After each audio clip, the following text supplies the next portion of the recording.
પોતાને વ્યાખ્યા કરનારને ખબર નથી. એમ જ કંઈક લોઢ એ વાતો છે, ઝીણિયું લોઢા કાપે છે, તું કર્યા કર. આ અમારો નટુ બાપુ બેઠો અહીંયા, એ બનેલો પ્રસંગ મને કહેતા હતા કે એક જગ્યાએ એક બહુ જ મોટા મહાપુરુષ આવ્યા અને પછી એના અમુક જ ભક્તો પેલા જે વાતો કરે એ ન સમજે, પેલા સાંભળે એ ન સમજે, પણ બસ એટલું ગહન અઘરું અઘરું અઘરું પછી એમને 50 વર્ષ કાઢી નાખેલા. હવે એના અમુક કામ નક્કી થયેલા ભક્તો એ જ્યારે વધારે મહાપુરુષ ત્યારે પેલા બધા ભેગા થાય ને એ બધો એનો સત્સંગ ચાલે.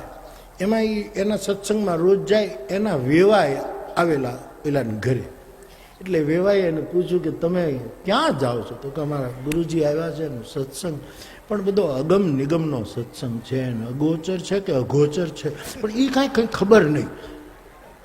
મૂળ તો અગોચરમાંથી જ અગોચર આવ્યો હશે ને, એનું ઉતરાણ તો અગોચરમાંથી. કે બહુ સત્સંગ. તો કે હું આવી શકું? ભાઈ ત્યાં તો અધિકારી સિવાય કોઈનો પ્રવેશ નથી.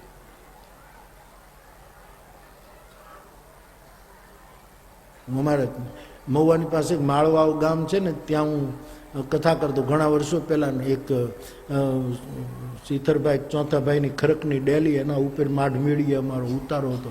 અને ત્યાં કબીર સાહેબના માનનારા અમુક કબીર પંથીઓ છે ને, એકલા જ વાતું કરે. હું ભીખારામ કાકા અને મેં ત્યાં ભીખારામ કાકાને તો બહુ જ જિજ્ઞાસા કે મને કે આમાં હું જાઉં આ સત્સંગ.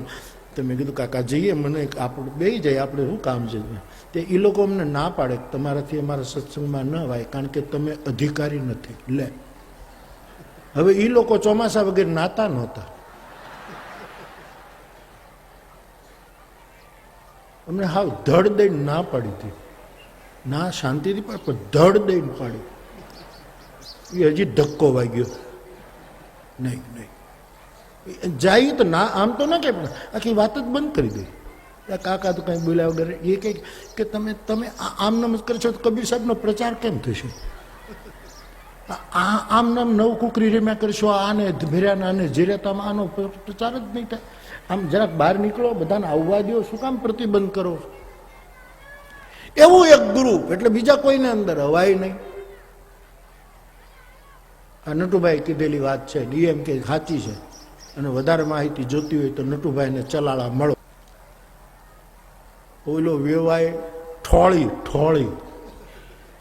હતો, ટીખળી. એ કે પણ મને તો લઈ તો જાઓ, વેવાઈને બહુ નાહી ન પડાય, રાખવું પડે. વેવાયો તો વેવાય છે હો.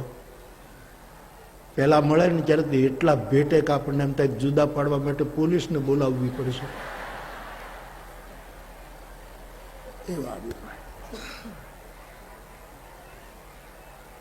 મને લઈ જાઓ તો પણ તમે કાંઈ બોલતા નહીં, કાંઈ પ્રશ્ન ન પૂછાય. ત્યાં ગુરુજીને સંભળાય, બોલતા નહીં.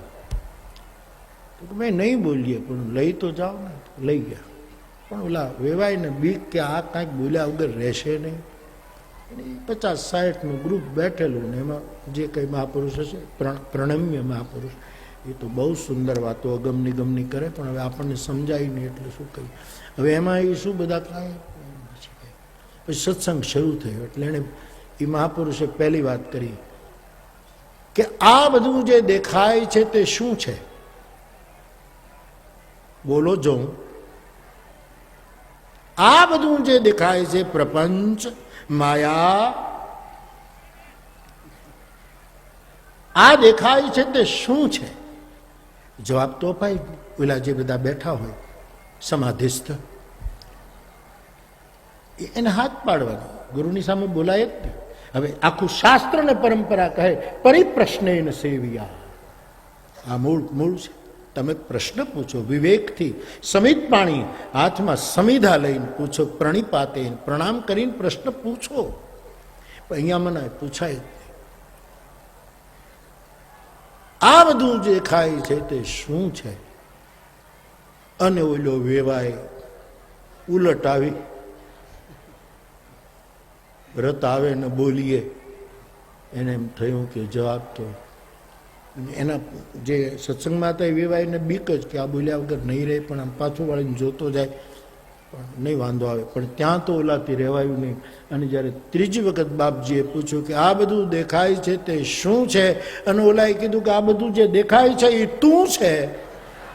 હાહાકાર થઈ ગયો સાહેબ. પહેલી વખત આની ઉંમરમાં કોક આવું બોલેલું, આવું બોલાય જ નહીં બાપજીની સામે. સીધું કીધું એ તું છે.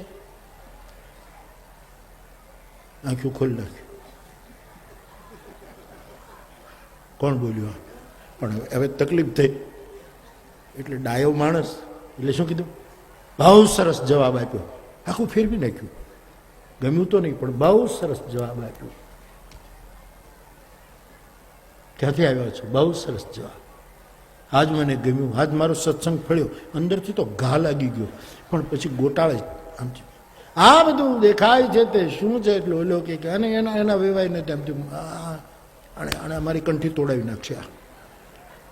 આણે ક્યાં વચ્ચે આ બધું દેખાય તે શું છે? કે આ બધું દેખાય છે તે તું છે. એટલે મારા શ્રીએ શું કીધું? એ તું છે એ શું છે? તો કે તું છે એ હું છે. અને ખોટું જરાય નતું. બારી બીચી ઇવ ગાવહી વેદા તત્વમસી શ્વેત કેતુ અથવા તો અહમ બ્રહ્માસ્મિ. અહીંયા બધું એઠું જ બોલીએ છીએ. આપણું પોતાનું ક્યાં છે? કોક પહેલા બોલી જ ગયા પણ ગમ ન પડે. શંકરાચાર્ય ભગવાન